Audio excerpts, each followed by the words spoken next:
first important to define democracy. Democracy is defined as a form of government in which power is vested in the people or in the general population of the state. Essentially, for a law to be democratic, it has to promote the free expression or participation of the people, that equally the law must be the will of the people. So, by that logic, a legal restriction becomes anti-democratic when it limits the free expression and political participation of the people, and which does not reflect the will of the people. But why exactly is the First Amendment and the right to protest not only a requirement of democracy, but a protectorate of democracy? The First Amendment and the right to protest is an inherent requirement of democracy, as it is citizens participating in politics, and it's people getting involved. It is the people essentially holding power in this way.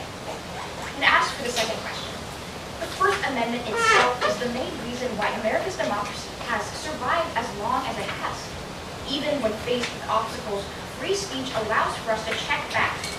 As Justice Hughes wrote in the majority decision in Terminillo versus Chicago, the right to speak freely and promote diversity of ideas and programs is therefore one of the chief distinctions that sets us apart from totalitarian regimes. It may indeed best serve its high purpose when it is induced a condition of unrest, creates dissatisfaction with conditions as they are, or even stirs people to anger. Speech is often provocative and challenging. It may strike at prejudices and preconceptions and have profound unsettling effects as it presses for acceptance of ideas.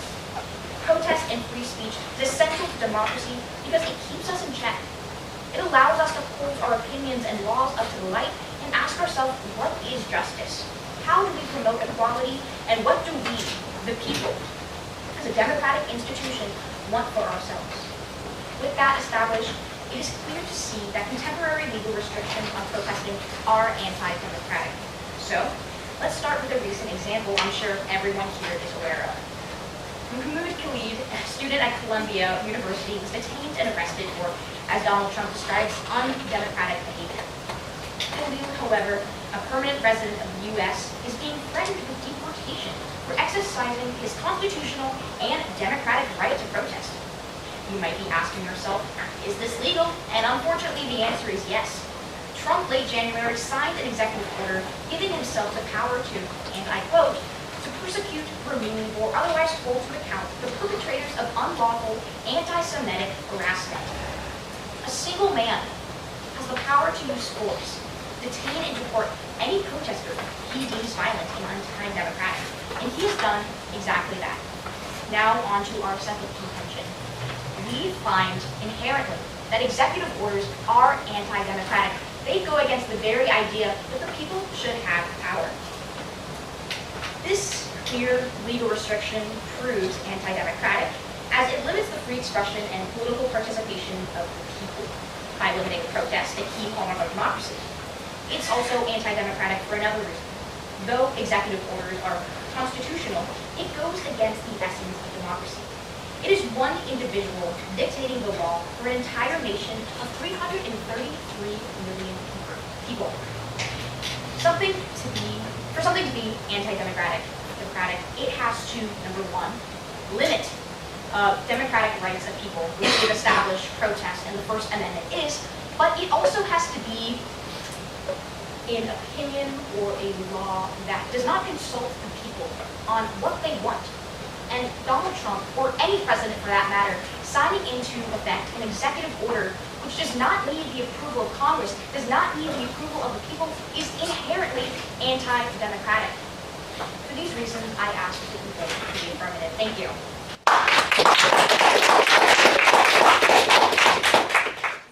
Let's clear something up. Essential to democracy is not just the rights that you are entitled to, but also the protection for you to not have your rights violated by other people using theirs. That's why we've been in tug of war since the Alien and Sedition Act to decide what amount of the First Amendment is it justified to curtail in order to protect the public safety and order. By the 1941 case, Cox v. New Hampshire, we established that it is to protect public safety, as long as the law is content neutral, it is constitutional to limit the time, place, and manner of protest. Hence, the courts have decided that it is, with some degree of limitations, justified to limit the freedom of speech and in order to protect public and safety, and that belongs in our democratic system. This makes sense. In the same way that people have the right to speech, people also have the right to go to work and participate in the economy and drive their kids to school. They ought to be able to freely express their own desires, even in the more mundane ways we don't view as explicit speech. Hence, your right to protest ought not infringe on someone else's right to drive their kids to school. This principle is critical to a functioning democracy, and hence laws and executive orders which attempt to find the balance cannot ever be in principle anti-democratic, because they are just using our democratic system in order to find the balance of free speech that also allows for public safety and order, and allows for people to, express their opinions in the more mundane ways I've talked about. That is, we can agree with side affirmative that maybe some of these limitations aren't good or don't fit side you want, but it's different and uniquely distinct from saying they are anti-democratic. But additionally, note that the resolution is not just there exists a contemporary legal restriction on protesting as anti-democratic. Rather, contemporary legal restrictions writ large on protesting are anti-democratic. It's just not enough for them to point out one restriction, but rather they need to show us that at large these restrictions are anti-democratic.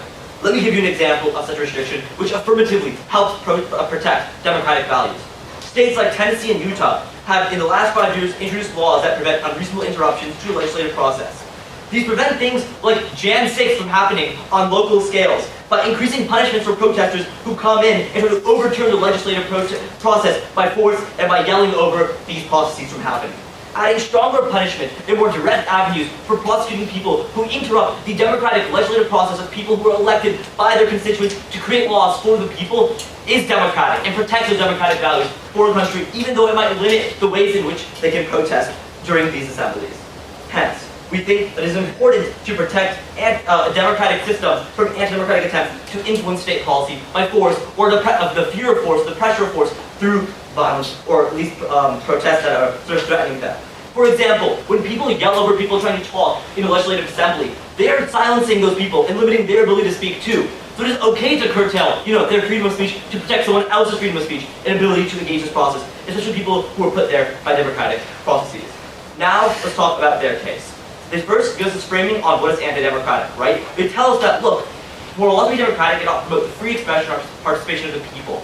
But not just free expression, of people protesting, but also people's expression to be able to economically participate, and go to a store they want to go to, or their ability to live their lives, like we tell you these laws oftentimes protect. But secondly, we think public safety is equally important in promoting free expression. Why is this true? If people don't feel safe in the society they live in, because people are protesting in ways that make them feel like they're not allowed to express their opinion, they do a lot of self-censorship and artificially limit their own free speech, which actually harms their democratic policies because they're less likely to voice their opinions against what's going on in the country right now. Let's also talk about the example they brought up with Mahmoud Khalil. A couple of responses to this. First of all, they say it is legal. Well, first of all, a lot of legal experts say that it isn't legal, and hence it wouldn't even be a legal restriction in the first place once the courts get around disproving it.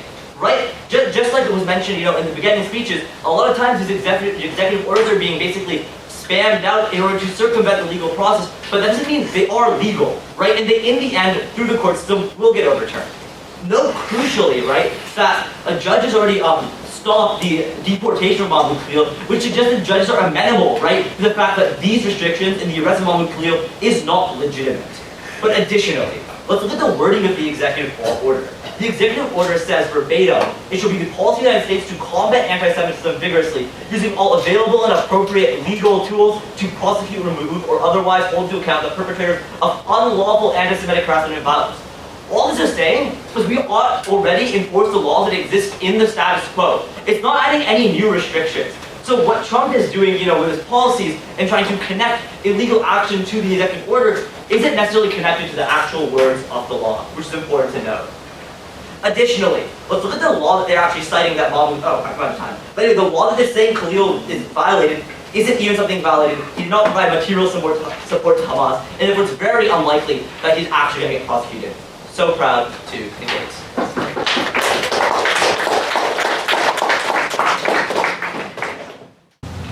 On our first contention, the first thing they say is that economic participation is key. Sure, but economic participation is still possible in either world. They haven't outlined how 1 hour of disruption because of a protest means that people can't do what they want to do. The second thing they say is that public safety is key because it prevents self-censorship. I would say that what causes self-censorship is people feeling like the government is literally out to get them because they are passing executive orders that allow for the arrest of protesters. This, if anything, is an argument for us, because even if they are right, that this law turns out to be illegal, in general, the fear-mongering that is being caused by executive orders that are being passed right now by the Trump administration lead to people being more fearful to protest because they fear that they will suffer the same fate as Khalil. On our first argument about Khalil specifically, the first thing that they say is that this isn't a legal restriction because people are saying it's illegal. What? It is using legal avenues to restrict protests. Even if those laws end up being rolled back, it is absolutely a legal restriction. The second thing they say is that a judge has already blocked it. Again, even if that's true, we would say that the very nature of these executive orders being passed causes people to be fearful and causes people to not want to protest, which we say is key to democracy at large. The third thing they say is that the wording of the law just enforces laws that already exist. But lots of legal scholars have said that it's leveraging weird caveats in laws to prosecute people, which means that it's not a legal mechanism. Also, I will note that our second argument about executive orders by their very nature being unconstitutional or anti-democratic is completely unresponded to. Our argument is not that the executive orders that Trump are passing is unconstitutional in this argument, but our argument is that executive orders by nature are anti-democratic because they don't take into account everyone's voices, which is an argument that has not been responded to. But let's go to the claims that they make.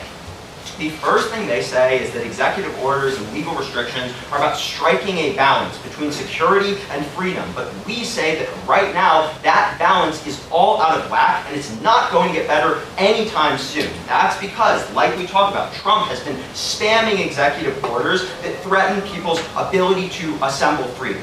Again, remember what Justice Hughes said. He said that freedom of speech is the most important thing, even if it's uncomfortable, even if it leads to disruption. It's important because it allows for more opinions to come to the table. And we would say any executive orders or government action that are literally eliciting fear to go out and protest because you have to be wary that you're going to be arrested are by their very nature anti-democratic because they're by their very nature anti the First Amendment, which is key to democracy. Dr. Thorpe said that too. They said that the only way that real change happens is when people mobilize and when people protest, literally 40 minutes ago.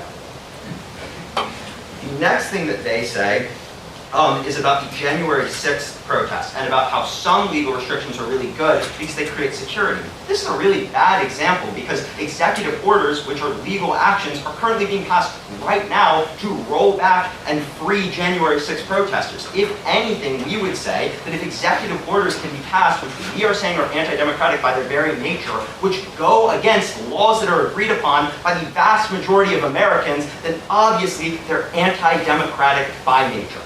Top level, the thesis of our argument is incredibly simple. We say that the First Amendment is the reason why democracy has flourished. Something being against the Constitution does not mean that it's anti-democratic. But our argument is that something being against the First Amendment means that it is. The reason that the United States has a comparatively longer-lasting democracy than a lot of European nations like Serbia, for example, is because of the First Amendment and its strong protections of people's right to assembly and rights of freedom.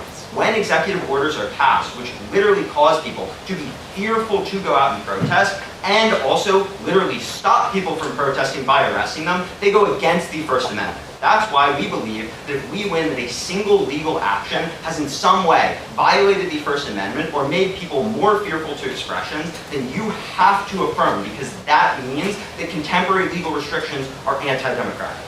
The other thing that, again, is just unresponded to is that executive orders, by their very nature, again, same logic, just because something is constitutional does not mean that it is democratic, are by their very nature anti-democratic because they look for the voice of one and not the votes of all. So, as long as some contemporary legal restrictions on protesting exist through the mechanisms of executive orders, they're anti-democratic, and you have to affirm.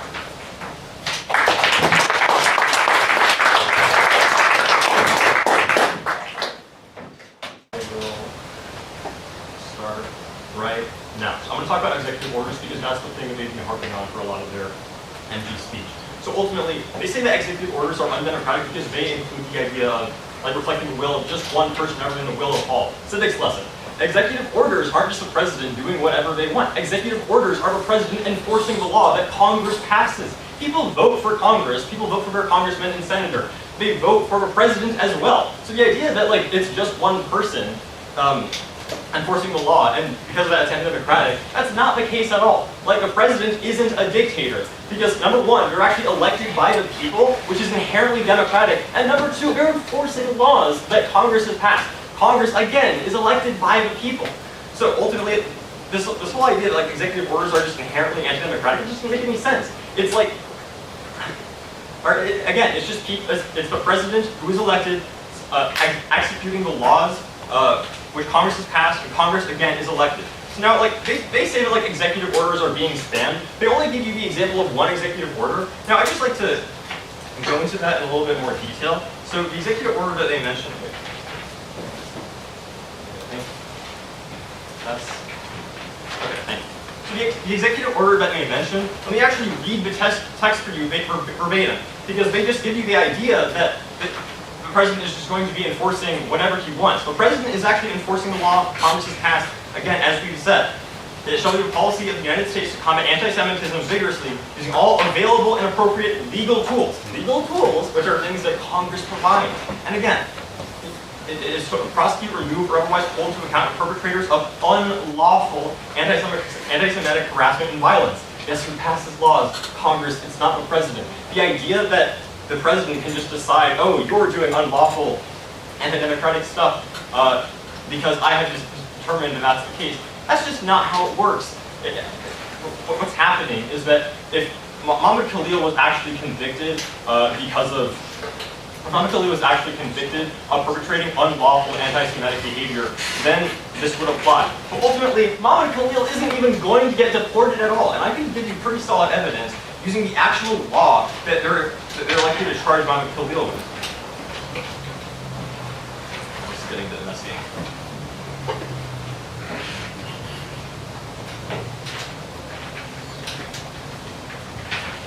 Alright, so for Muhammad Khalil example, Muhammad Khalil is likely to be charged with U.S. Code, or with Title 18 of U.S. Code, Part 2339B, which prohibits providing material support to a designated foreign terrorist organization. What is material support, you might ask? I have the answer for you, because Title 18, Part 2339A says that it's any property or service, currency, lodging, training, expert advice, safe house identification, communication equipment, facilities, weapons, legal substances, explosives, personnel, or transportation.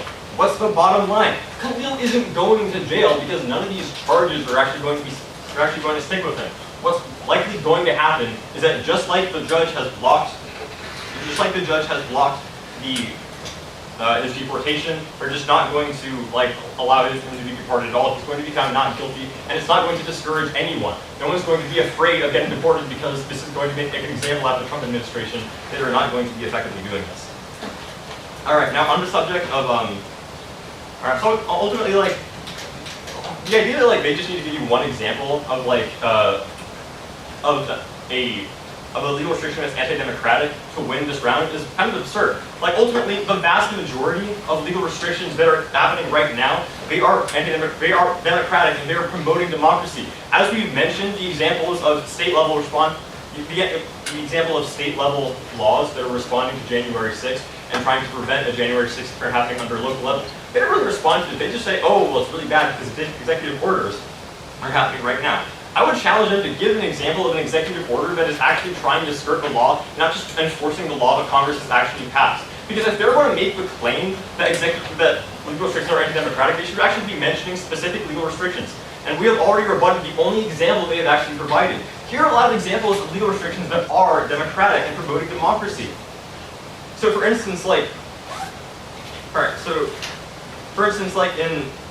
Louisiana, it's criminalizing so there's a new law in Louisiana criminalizing participating in a protest within 50 feet of a residence that threatens to disrupt, harass, or an individual's right to control or use their residence. People have a right to go about their day. People have a right to feel safe. If you do not feel safe, you're not going to want to participate in democracy. And here's another example. Actually, I'm out of time, so.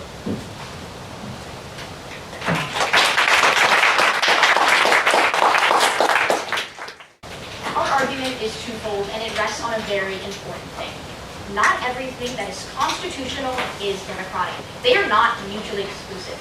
Just because something is lawful under the Constitution does not make that democratic. What we have proved to you is something that is in the Constitution. The First Amendment is democratic because the definition of democracy is letting people participate in politics, letting people have a voice, letting people exercise and have the ability to speak their minds and think what is right.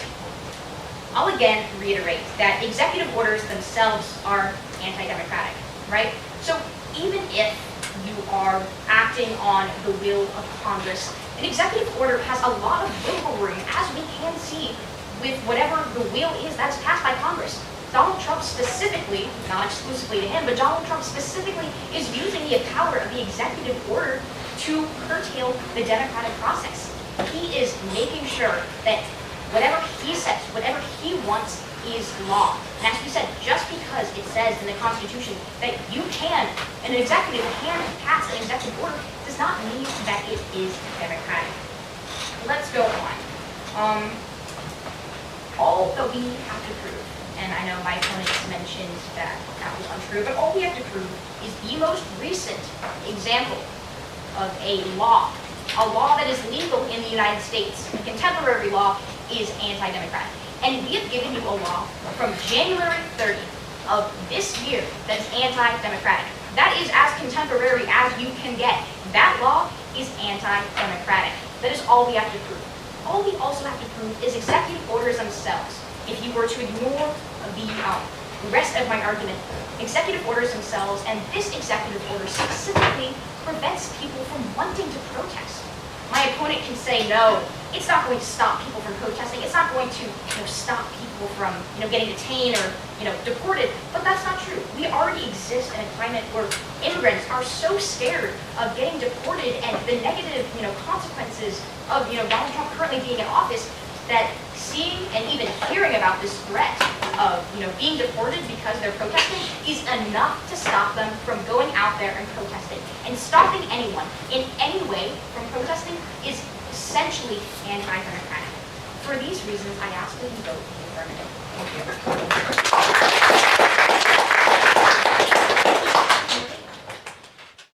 It is not enough for them to show that executive orders are writ large anti-democratic. This is because we're asking about whether contemporary legal restrictions are anti-democratic. And most executive orders aren't legal restrictions on protest.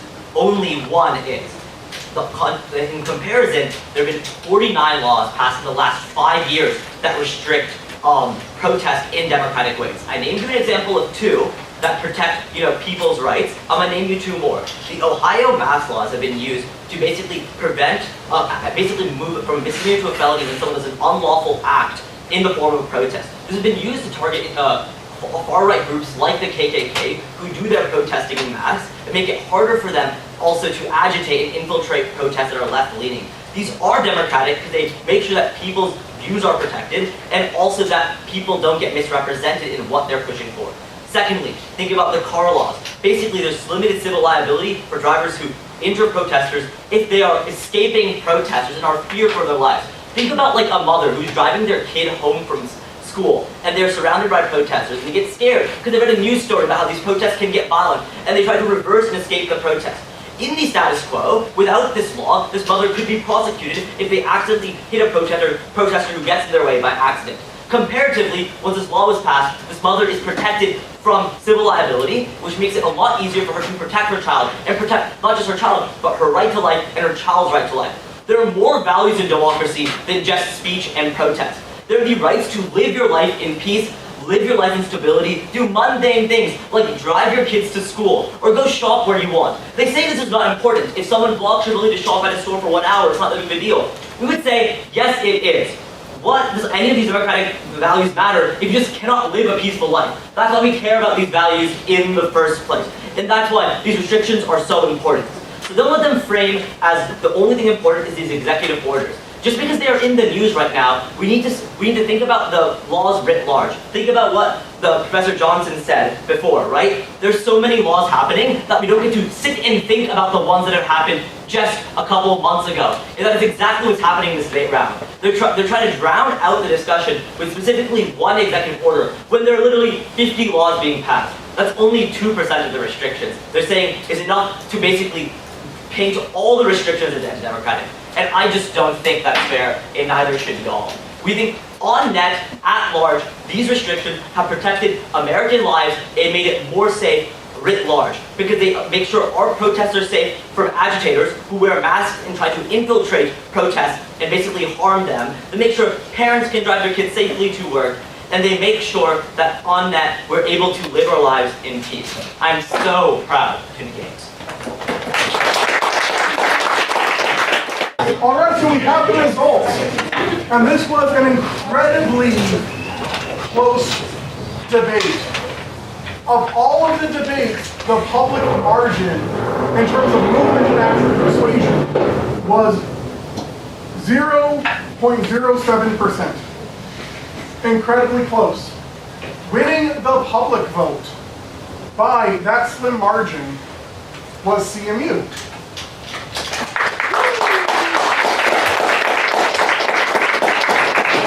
Winning the argument specialist vote on a 2-1 split ballot decision was Pitt.